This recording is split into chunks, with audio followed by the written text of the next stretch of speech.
وعلى آله وأصحابه وأزواجه وذرياته وأهل بيته أجمعين. أما بعد فقد قال الله تبارك وتعالى في القرآن المجيد والفرقان الحميد: فأعوذ بالله من الشيطان الرجيم.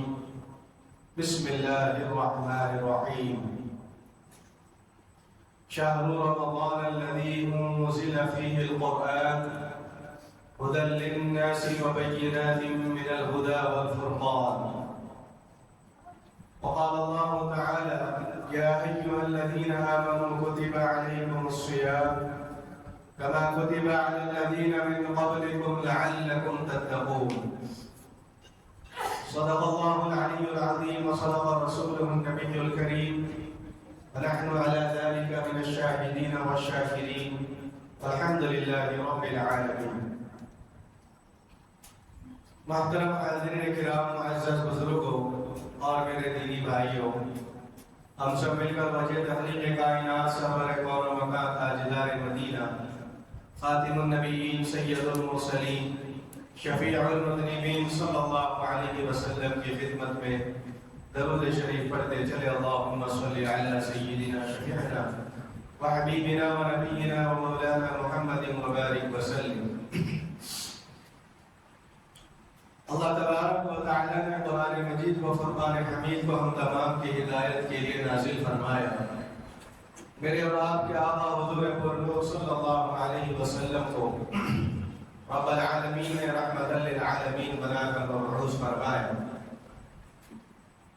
ہم اور آپ جانتے ہیں کہ یہ مبارک مہینہ، یہ عظیم الشان مہینہ، یہ برکتوں والا مہینہ، یہ رحمتوں والا مہینہ، یہ جہنم سے خلاصی والا مہینہ جس کو ہم اور آپ رمضان المبارک کہتے ہیں، اس میں ہم داخل ہو چکے ہیں. رمضان المبارک ایسا عظیم الشان مہینہ جس کے بارے میں اللہ کے نبی صلی اللہ علیہ وسلم نے ارشاد فرمایا کہ رمضان کا پہلا عشرہ رحمتوں والا ہے. جس کسی کو بھی اللہ تبارک و تعالیٰ کی رحمتیں حاصل کرنا ہے وہ رمضان کے پہلے عشرے میں اللہ تبارک و تعالیٰ کو راضی کرنا. رمضان کے پہلے عشرے میں نمازوں کے ذریعے سے اللہ کو راضی کر لے. رمضان کے پہلے عشرے میں تراویح میں ٹھہر کے اللہ سے لو لگا لے. رمضان کے پہلے عشرے میں اللہ تبارک و تعالیٰ کے بارگاہ میں تہجد اور نوافل کا اہتمام کرتے ہوئے اس بات کا اقرار کر لیں: یا اللہ، ہم نے رمضان سے پہلے والے جو مہینے تھے اس میں ہماری کوتاہیاں بہت ہو گئی ہیں. اے اللہ، اب یہ رمضان کے مہینے میں ہم نیک بننا چاہ رہے ہیں، نیک بننا چاہ رہے ہیں. حدیث پاک کے اندر یہ بھی ارشاد فرمایا گیا: رمضان کا دوسرا عشرہ رحمتوں والا، مغفرتوں والا ہے، اور اللہ تبارک و تعالیٰ کی مغفرت کو ڈھونڈنا ہے، تلاش کرنا ہے تو دوسرے عشرے کا بھی اہتمام کرنا ہے. پھر تیسرے عشرے کے بارے میں فرمایا گیا: اللہ تبارک و تعالیٰ جہنم سے خلاصی والا یہ عشرہ بنایا ہے، اسی لیے آخری عشرے میں اللہ نے شب قدر کو رکھا ہے. اس کی تلاش ہم کو کرنا ہے. تو بہرکیف حضور پاک صلی اللہ علیہ وسلم ایک مرتبہ مسجد نبوی میں تشریف فرما ہے. آپ نے ممبر پر قدم مبارک رکھا، آمین کہا. دوسرے ممبر مبارک پر قدم رکھا، آمین کہا. تیسرے ممبر مبارک پر قدم رکھا، قدم مبارک رکھتے ہی پھر آمین کہا. صحابہ دیکھے اور پہچان نہیں پائے. عرض کرنے لگے: یا رسول اللہ، ہم نے آج تک آپ کو خطبہ پڑھتے ہوئے ممبر پہ چڑھتے ہوئے دیکھا، لیکن ایسا معاملہ نہیں دیکھا کہ آپ جو ہے آمین کہہ رہے ہیں. اللہ کے نبی صلی اللہ علیہ وسلم نے ارشاد فرمایا کہ تمہیں معلوم نہیں ہے کہ ابھی ابھی جبرائیل امین تشریف لائے، اور 3 دعائیں نہیں بلکہ 3 بددعائیں، اور وہ ایسی دعا کہ جس کے اوپر مجھے حکم دیا گیا کہ میں آمین کہہ دوں. پہلے ممبر مبارک پر جب قدم مبارک رکھا، حضور پاک صلی اللہ علیہ وسلم کے پاس حضرت جبرائیل امین تشریف لائے. آ کر یہ دعا کی ہے، یہ بدعا دی ہے کہ ہلاک ہو جائے وہ شخص اللہ تبارک و تعالیٰ کی پناہ مانگے کہ ہم سے کتنی سستیاں، کاہلیاں اور نہ جانے کوتاہیاں ہم سے رمضان میں ہو جاتی ہے، اس کے تعلق سے فرمایا جا رہا ہے کہ ہلاک ہو جائے وہ شخص رمضان کا مبارک مہینہ آ جائے اور اپنی مغفرت نہ کر پائے۔ یعنی اس بات کی طرف اشارہ ہے کہ رمضان کا مبارک مہینہ ہم کو مل رہا ہے، اور اس مہینے میں اس کی عظمت اگر ہم نہیں سمجھ پائے، اس مہینے میں گناہ اگر ہم نہیں چھوڑ پائے، اس مہینے میں اللہ کو راضی اگر نہیں کر پائے، تو ہم سے بڑا ہلاک ہونے والا اور بدترین کوئی دوسرا ہو ہی نہیں سکتا۔ اس کی عظمت کو بتلانا تھا کہ رمضان کا مبارک مہینہ کتنا عظیم مہینہ ہے۔ رمضان کا مہینہ اتنا عظیم ہے کہ اللہ تبارک و تعالیٰ نے دن کے اندر روزوں کو فرض قرار دیا اور رات کے حصے میں عبادتوں کا حکم فرمایا۔ رات کا حصہ ہمارا کس حال میں گزرتا ہے، اس کی فکر ہم کو کرنا ہے۔ گزشتہ رمضان ہم نے پایا، اور اس رمضان میں کیا کھویا اور کیا پایا، اس کا حساب ہم کو لینا ہے۔ اس رمضان میں ایسی کوتاہیاں نہ ہو، اس رمضان میں ایسے گناہ نہ ہو، اس رمضان میں ایسی غلطیاں نہ ہو جو گزشتہ رمضان میں ہم سے ہو گئی۔ بعض لوگ افسوس کرتے ہیں جب رمضان چلا جاتا ہے، اس افسوس کو مکمل کرنے کے لیے پھر اللہ نے یہ مہینہ ہم کو عطا فرمایا۔ تو فرمایا گیا ہلاک ہو جائے، برباد ہو جائے، جہنم میں جانے والا بن جائے وہ اللہ کا بندہ جس کے پاس رمضان کا مبارک مہینہ آ جائے اور وہ اپنی بخشش نہ کر پائے، وہ اللہ کی مغفرت حاصل نہ کر پائے۔ بڑا اہتمام کرنے کی ضرورت ہے۔ یہ مہینہ آپس میں اخوت کو، آپس میں بھائی چارگی کو پھیلانے کا مہینہ ہے۔ یہ مہینہ آپس میں اتحاد اور ایک دوسرے کو جوڑنے والا مہینہ ہے۔ یہ مہینہ صبر کا مہینہ ہے، اور صبر کا بدلہ کیا فرمایا؟ اللہ تبارک و تعالیٰ نے فرمایا صبر کا بدلہ جنت اللہ نے رکھا۔ حدیث پاک کے اندر بات آتی ہے، اللہ تبارک و تعالیٰ اللہ کے بندے دوسرے اعمال جب کرتے رہتے ہیں، اس کے عوض میں اللہ تعالیٰ کبھی فرشتوں کے ذریعے سے ثواب پہنچاتا ہے۔ اللہ تبارک و تعالیٰ کسی اور ذرائع سے ہم کو نیکیاں ہمارے نام اعمال میں لکھاتی جاتی ہے، لیکن واحد یہ روزہ ایسی عبادت ہے، اس کے بارے میں اللہ تبارک و تعالیٰ نے خود ارشاد فرمایا، اے میرے بندوں، کسی عبادت کے تعلق سے میں نے اتنا اہم معاملہ نہیں فرمایا جتنا روزے کے تعلق سے۔ اللہ تبارک و تعالیٰ فرماتے ہیں الصوم لی وانا اجزائی، اے میرے بندے تم روزہ رکھا کرو، اور روزہ جب میرے لیے رکھتے ہو تو اس کا بدلہ میں خود تم کو عطا فرماتا ہوں۔ کسی اور عبادت کے تعلق سے اللہ نے نہیں فرمایا، صرف روزے کے تعلق سے فرمایا کہ اس کا بدلہ میں خود اپنے بندوں کو دوں گا۔ تو اتنی بڑی عظیم نعمت، اتنی بڑی عظیم عبادت روزہ ہے۔ اس روزے میں کیونکہ یہ نیا ہم جو ہے رمضان کے مہینے میں داخل ہوئے ہیں، تو ابھی ہم کو تھوڑا سا 2 دن 4 دن جو ہے سیٹ ہونے میں لگ جاتے ہیں۔ لیکن میرے محترم بزرگوں دوستوں، سیٹ ہوتے ہوتے ایسا نہ ہو کہ رمضان کا مہینہ بھی گزر جائے اور ہمارے اعمال میں سدھار نہ آ جائے۔ یہ مہینہ ریہرسل کا مہینہ ہے، یہ مہینہ پورے اپنے آپ کو تیار کرنے کا مہینہ ہے، یہ مہینہ اپنے ظاہر اور باطن کو بنانے کا مہینہ ہے۔ ہم نے 11 مہینے اپنے ظاہر کو بھی بگاڑ لیا تھا، اپنے باطن کو بھی بگاڑ لیا، لیکن رمضان کا مہینہ آیا تو ہم نے دیکھا کہ ٹائم ٹیبل ہمارے سامنے آ گیا۔ ڈاکٹر جو 11 مہینے ہمارے سے کہتے تھے ہمارے پاس آ کر، اور ہم ڈاکٹر کے پاس پوچھتے رہے تو ڈاکٹر نے ایک ہی بات کہا کہ دیکھو پرہیز تمہارے اوپر لازم ہے۔ اب آپ بتلائیے ہم سے کتنا پرہیز ہوا ہوگا؟ گولیاں تو کھاتے رہتے ہیں لیکن پرہیز ہم سے نہیں ہوتا۔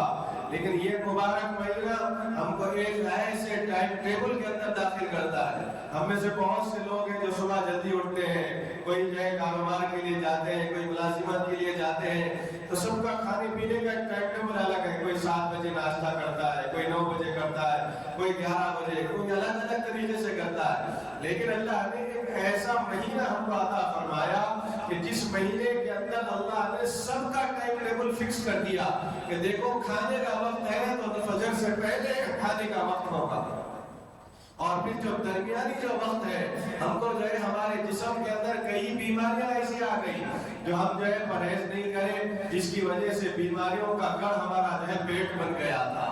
ڈاکٹر کہتے گئے لیکن ہم سنی انسنی کرتے گئے، لیکن رمضان کا مہینہ آیا تو پرہیزگار جو ہے ظاہری اور باطنی دونوں طریقے سے ہم بن گئے۔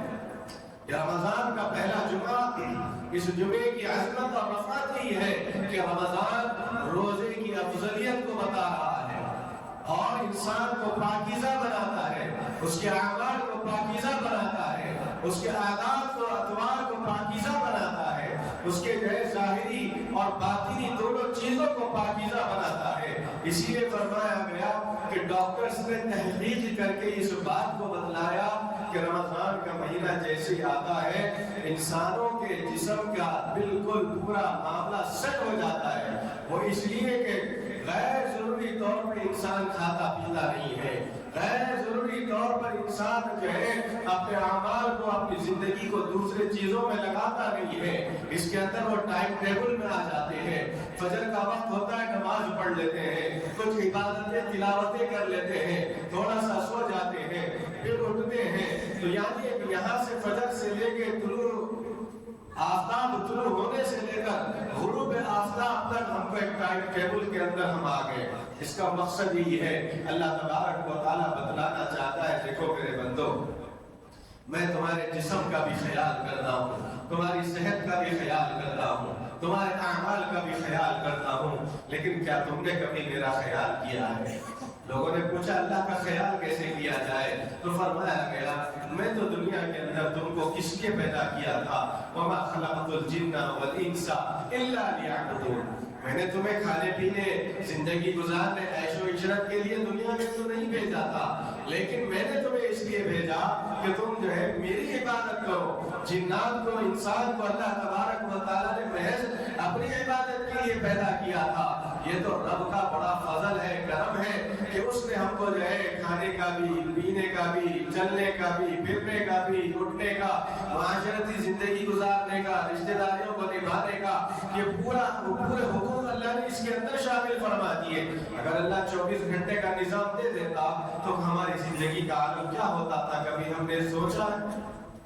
تو یہ سوچنے کے لیے اللہ نے یہ مہینے ہم کو دیے ہیں، یہ مبارک مہینہ، یہ روزہ، یہ مومن کا ڈھال ہے، مومن کے لیے ڈھال ہے۔ روزے کے اندر فرمایا گیا کہ انسان اور مومن تو وہ ہے جو روزے کی حالت میں اگر اس کی زبان میں غصے کی وجہ سے کوئی گالی آ جائے وہ فوراً کنٹرول کر لیتا ہے۔ تو روزہ کیا ہو گیا ہمارے لیے؟ روزہ ہمارے لیے ڈھال بن گیا گناہوں سے بچنے کے لیے۔ ہمارا ذہن اگر گناہ کی طرف جا رہا تھا، پھر ہمارا دل کھٹکا مار کے کہتا ہے اے اللہ کے بندے تو روزے میں کیا گناہ کر رہا ہے؟ پھر جو ہے ہمارا بندہ رک جاتا ہے۔ یہ تقویٰ ہی ہے، یہ روزہ ہی ہے جو ہم کو گناہوں سے بچاتا ہے، یہ روزہ ہی ہے جو ہم کو جو ہے خواہشات پوری کرنے سے بچاتا ہے۔ نفسانی خواہشات کو کم کرنے کا ذریعہ یہ رمضان کا مہینہ ہم کو بتاتا ہے۔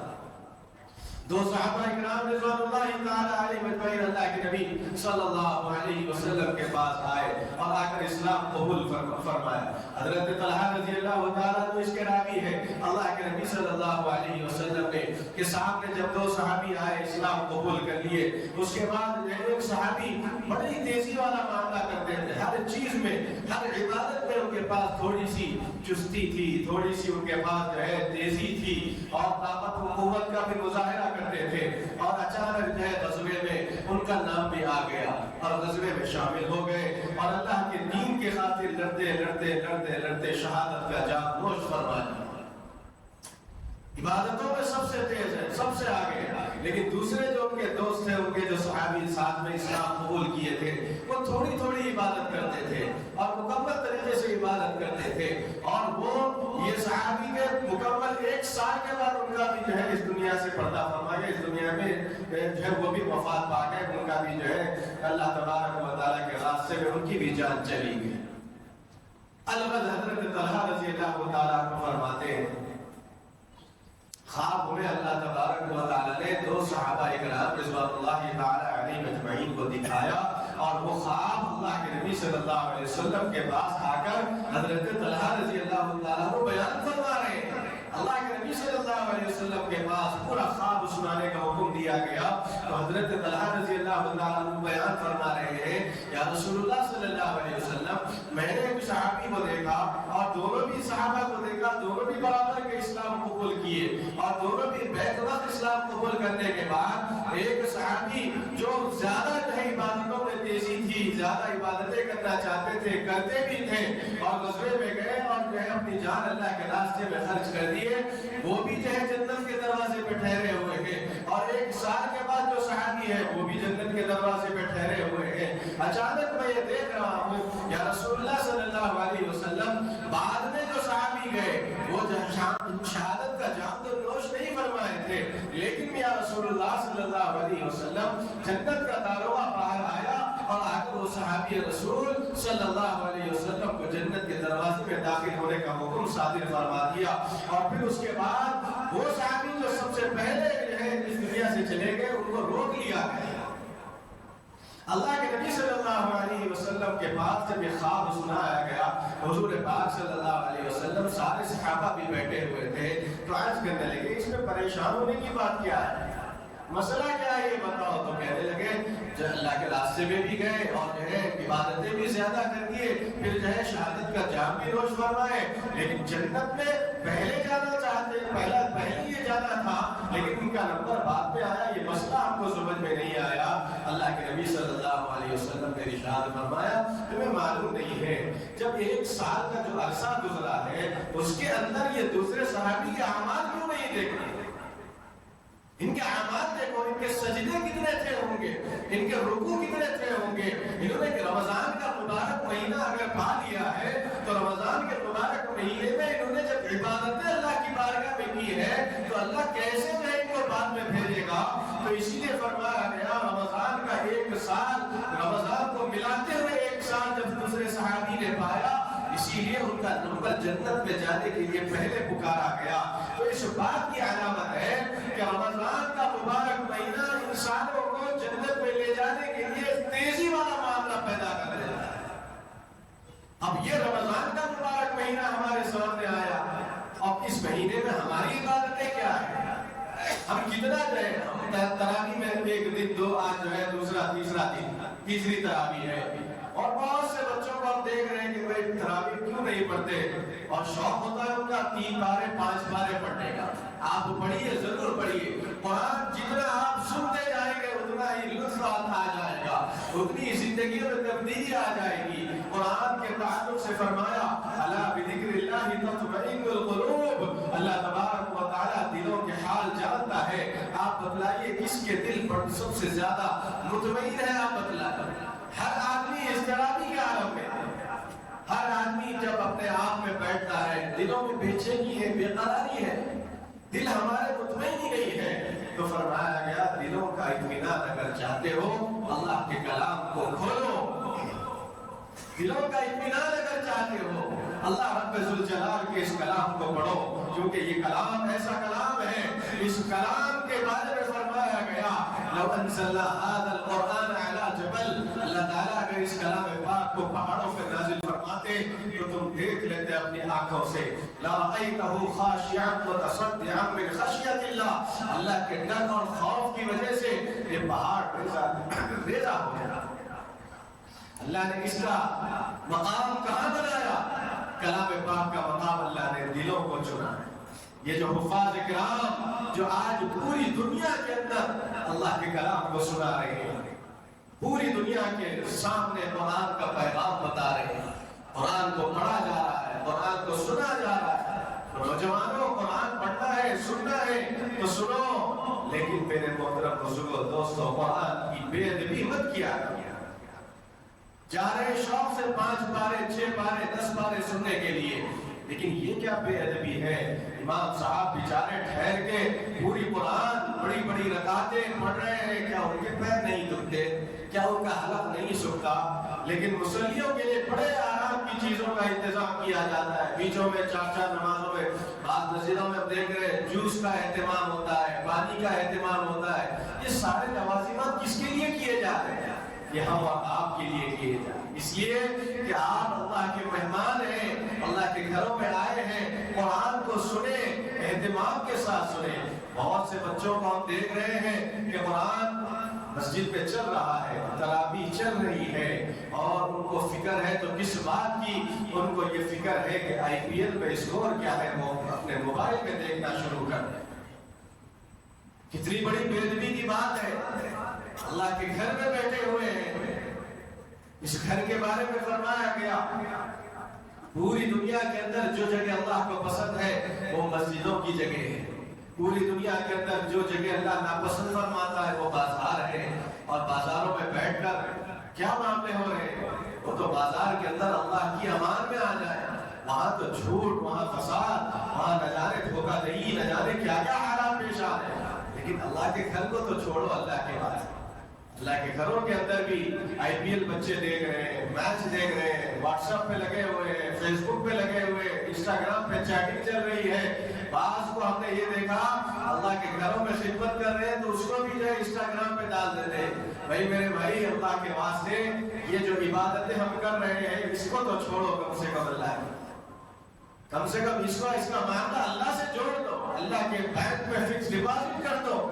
آپ دنیا کو بتائیں گے تو کیا ہوگا؟ اللہ نے یہی فرما دیا کہ کل جو ہے اللہ کی بارگاہ میں بڑا پیسے والا بھی آئے گا، مالدار آدمی بھی اللہ کے پاس آئے گا لیکن جنت میں جانے سے روک لیا جائے گا، عالم بھی اللہ کے پاس آئے گا لیکن جنت میں جانے سے روک لیا جائے گا، شہید بھی اللہ کے راستے میں اللہ کے دربار میں ٹھہرے گا لیکن جنت میں جانے سے روک لیا جائے گا۔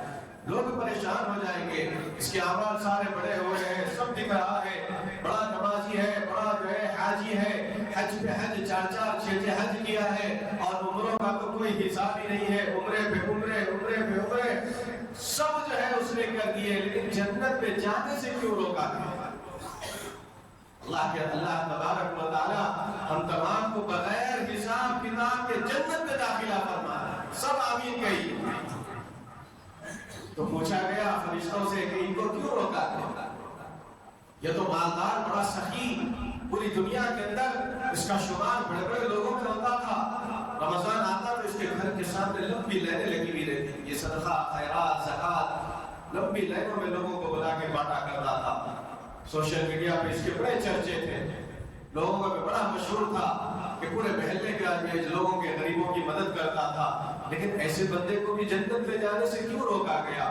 تو فرمایا گیا تمہیں معلوم نہیں ہے کہ دنیا کے اندر اللہ نے جب اس کو مال دیا تھا، اس کو اللہ نے سخی بنایا تھا، اللہ نے اس کو مال و دولت سے نوازا تھا، تو سب کچھ ہونے کے باوجود بھی اس نے دنیا کو دکھانے کے لیے یہ کام کیا، اس نے ریاکاری والا معاملہ کیا، اس نے دکھلاوا کیا تھا، اس نے پورے لوگوں کے اندر اپنا نام مشہور ہونے کے لیے یہ کام کیا تھا۔ تو فرشتوں، اس کا نام دنیا کے اندر مشہور ہو گیا، اب یہاں اس کے لیے کوئی مقام نہیں ہے، اللہ کا فیصلہ اور کیا حکم ہوگا؟ اس کے سر کے بعد پکڑتے ہوئے لے جاؤ اور جہنم میں اس کو پھینک دو۔ آج ہم سمجھ نہیں پا رہے، ہر چیز کو سوشل میڈیا پہ ڈالا نہیں جاتا ہے، آج چیزیں ایسی ہے جو اللہ اور بندے کے تعلق میں ہونا چاہیے، اللہ کو معلوم ہونا چاہیے، بندے کو معلوم ہونا چاہیے۔ الید العلیٰ خیر من الید السفلیٰ، یعنی اوپر والے ہاتھ کو نیچے والے ہاتھ سے بہتر اس لیے قرار دیا گیا تاکہ ہم اگر کوئی کام کر رہے ہیں، بد مٹی اگر کسی کو دے رہے ہیں تو اس ہاتھ کو پتا نہ ہو کہ یہ ہاتھ کیا صدقہ کر رہا ہے، عمل یہ ہونا چاہیے ہمارا۔ اور جو لوگ جو ہے اپنی زکات کو، اپنے صدقے کے مال کو تھوڑا تھوڑا 200 2000 3000 1000 500 کر کے بڑی بڑی لمبی قطاروں میں لوگوں کو جو دے رہے ہیں، اللہ کے واسطے ایسا عمل مت کر دو۔ آپ کسی ایک آدمی کو جو ہے جو زکات کا مستحق تھا اس کو ایسا کھڑا کر دو، اس کی کمر ایسی مضبوط بنا دو کہ آنے والے سال میں وہ خود زکات دینے والا بن جائے، زکات لینے والا نہ۔ پھر آپ دیکھ لیجیے ہمارے سوسائٹی کے اندر نظام کیسا ہو جائے، تھوڑی تھوڑی زکات دیتے ہوئے ہم لوگوں کو ان کی عادت بنا رہے ہیں کہ آؤ ہر سال آتے جاؤ، اب ایسی تقسیم جو ہے تھوڑا تھوڑا کر کے بانٹیں گے، نہیں۔ ہمارا معاملہ یہ ہونا چاہیے کہ ایک فرد کو جو زکات کا مستحق ہے اس کو اس کا ہاتھ پکڑ لے مضبوطی سے، اپنا مال جو ہے، اپنے زکات کا مال، اس کو کوئی کاروبار، جیسے کہ مثال کے طور پہ کسی کی زکات نکل رہی ہے 50,000، کسی کی 1,00,000، تو میرے محترم بزرگ اور دوستوں، اس کو آپ 500 1,000 پہ تقسیم مت کریں. 2 آدمی اور 3 آدمی کو پکڑیے، اس سے پوچھیے بھائی آپ کا معاملہ کیا ہے، آپ کی پریشانی کیا ہے. اگر آپ چھوٹا کاروبار لگا کے دے دیں گے تو کیا آپ وہ کر پائیں گے؟ اگر وہ جو ہے واقعی میں اگر مستحق ہے تو میرے محترم بزرگوں اور دوستوں، وہ ایسے آفر کو کبھی بھی نہیں جھٹلائے گا، نہیں چھوڑے گا. آپ کے اس عمل کی وجہ سے یہ سال تو وہ زکات لینے والا بن گیا، لیکن میں اللہ سے امید رکھتا ہوں کہ اگر یہ عمل ہمارے معاشرے میں شروع ہو جائے گا، اللہ کی قسم آنے والے سال میں وہ زکات لینے والا نہیں بلکہ زکات دینے والا ضرور بن سکتا ہے. تو ہماری زکات کا نظام، ہمارے جو ہے روپے پیسے کا نظام ایسا ہونا چاہیے. اور ڈائریکٹ زکات دیجیے اللہ کے واسطے، ویا کسی اور ذریعے سے زکات دینا بند کر دیجیے. آپ کا دل اس وقت تک مطمئن نہیں ہوگا جب تک کہ آپ خود جا کر کسی مستحق تک زکات کا مال نہیں دے پائیں. آپ کو اپنے ہاتھوں سے دینا پڑے گا. سفید پوش بہت سارے لوگ ہیں، یہ جو پروفیشنل مانگنے والے ہیں، ان کو زکات کا پیسہ مت دیجیے، آپ کی زکات قبول نہیں ہوگی. یہ پروفیشنل لوگ ہو گئے، یہ QR کوڈ لے کے پھرنے والے بہت ہو گئے. جو واقعی جو دل میں درد رکھنے والا ہوتا ہے، عزت دار جو آدمی ہوتا ہے، وہ ہاتھ پھیلاتا نہیں ہے.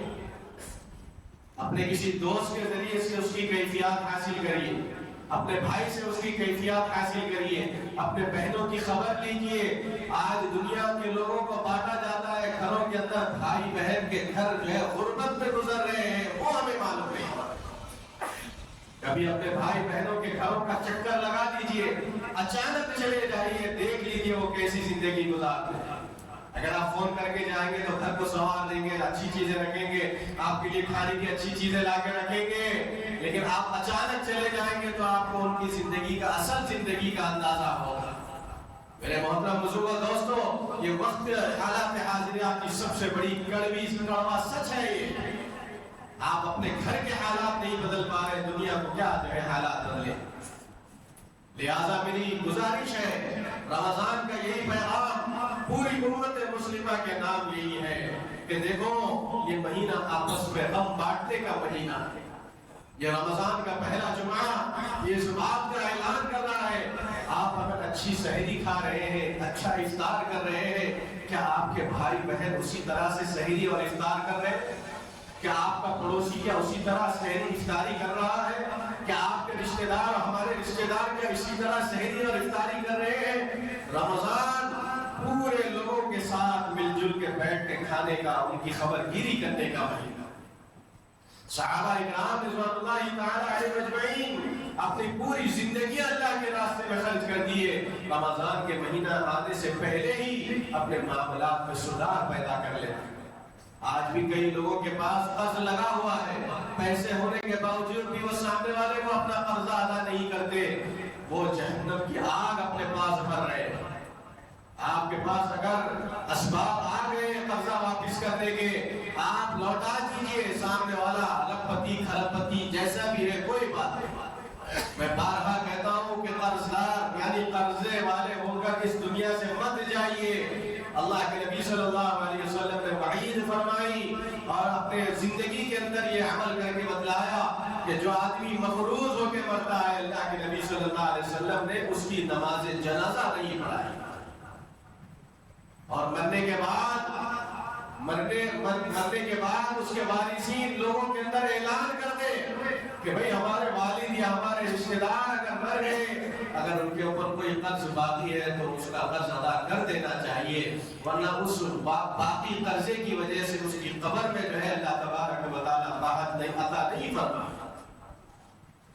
آج لوگوں کے اندر یہ بات معلوم عام ہو گئی کہ اس کے پاس تو بہت پیسے، بعد میں دیں گے 2 مہینے کے بعد دیں گے، 4 مہینے کے بعد دیں گے. میرے محترم بزرگوں دوستوں، اسی اثنا میں اگر موت واقع ہو گئی تو قرض دار ہو کے مر جائے. اور ایک بات یہ بھی عرض کرنا چاہوں، سامنے والے کے پاس اسباب ہے، سب کچھ ہے دینے والے کے پاس، مگر جو قرضہ لیا بیچارہ وہ اگر پریشان ہے تو اس کو بھی مہلت دینی چاہیے، اس کے اوپر بھی جو ہے مسلط نہیں ہونا چاہیے۔ اور بہت سے لوگوں کو ہم نے دیکھا کہ قرضہ تو دیتے ہیں لیکن سامنے والا ادا نہیں کر پاتا، اس کے اوپر انٹرسٹ لینا شروع کر رہے ہیں۔ نعوذ باللہ ثم نعوذ۔ اللہ تعالیٰ کیا فرمایا؟ سود کے تعلق سے فرمایا کہ لوگوں یہ سود کا مال اپنے گھروں سے نکال دو، اپنی زندگی سے نکال دو۔ اس کا ایک لقمہ اگر ہم اپنے بچوں کو سود کے پیسے سے رزق کھلائیں گے، ہماری اولاد کل ہماری نافرمان ہو جائے۔ آج آپ دیکھ لیجئے والدین اور اولاد کے تعلق میں کیا درمیان میں کیا جو ہے رابطے ہیں، کوئی تعلق باقی نہیں رہ رہا، بچے نافرمان ہوتے چلے جا رہے ہیں۔ تو تھوڑا سا دیکھ لیجئے کہیں ہمارے رزق میں کچھ خلط ملط نہ ہو گیا، ہمارے مال میں کہیں دوسرا مال نہ آ گیا۔ میرے محترم بزرگوں دوستوں، یہ رمضان کا پیغام ہی یہی ہے، ایک دوسرے کا خیال کرتے ہوئے زندگی گزاریں، اپنے رشتہ داروں بھائی بہنوں کا خیال کرتے ہوئے زندگی گزاریں۔ اگر کسی سے تعلق ٹوٹ گیا ہے، خدا اللہ کے واسطے اس سے تعلق جوڑ لو۔ جو دنیا کے اندر تعلقات کو جوڑتا ہے، کل قیامت میں اللہ بھی اسے جنت میں جوڑ دیتا ہے۔ تو قرآن کے اندر یہی فرمایا گیا، شہر رمضان الذی انزل فیہ القرآن۔ قرآن کی بے ادبی مت کرو نوجوانوں، مسجد میں بیٹھے ہیں تو بیٹھو، اپنا وقت لگاؤ، قرآن کو سنو۔ یہ سننے سے فرمایا گیا ایک عام دنوں کے اندر اگر الف لام میم پڑھا جاتا ہے تو 10 نیکیاں لکھی جاتی ہے، ایک حروف میں 10 نیکیاں۔ رمضان آ گیا، صرف الف لام میم پڑھنے پر اللہ تبارک و تعالیٰ نے ایک نیکی کے اوپر 70 نیکی کا وعدہ فرمایا ہے۔ ایک فرض ادا کرنے پر 70 فرض ادا کرنے کا ثواب اللہ دے رہا ہے، ایک نفل پڑھنے پہ فرض کے برابر ثواب دے رہا ہے۔ اب آپ بتلاؤ ہم نفل پڑھنے والے بنیں گے یا پھر نفل چھوڑنے والے؟ ہم تہجد گزار بنیں گے یا نہیں بنیں گے؟ سارے احباب ارادہ کر لیجئے، اللہ سے عہد کر لیجئے، انشاءاللہ ہم سب میں انشاءاللہ ہم تہجد گزار بن جائیں گے انشاءاللہ۔ میرے محترم بزرگوں دوستوں، وقت کافی ہو گیا ہے، نماز کا وقت قریب ہے۔ میری یہی گزارش ہے، یہ جمعہ جو رمضان کا پہلا جمعہ ہے، تراویح والے عمل کو مت چھوڑیے۔ 10 دن جو ہے بعض لوگ نماز پڑھ لیتے ہیں، تراویح پڑھتے ہیں، پھر اس کے بعد چھوڑ دیتے ہیں، ایسا مت کریے۔ زندگیوں میں بے برکتی پھر شروع ہو جائے گی۔ پورے 30 دن ہم کو تراویح پڑھنا ہے، نبی پاک صلی اللہ علیہ وسلم کی سنت مطہرہ ہے، صحابہ اکرام کی سنت موقدہ ہے، کہ اس کو بھی ہم قائم کرنا ہے، فرائض کا اہتمام کرنا ہے۔ تکبیر اولا کے ساتھ رمضان میں ہر نماز میں ہم کو ٹھہرنا ہے، سیکھنا ہے، تاکہ 11 مہینے ہمارے لیے اعمال کرنے میں آسانی پیدا ہو جائے۔ اللہ تبارک و تعالیٰ سے میری دعا ہے، رب العالمین ہم تمام کو، ساری امت مسلمہ کو رمضان کی رحمتیں، برکتیں، مغفرتیں، سعادتیں عطا فرمائے۔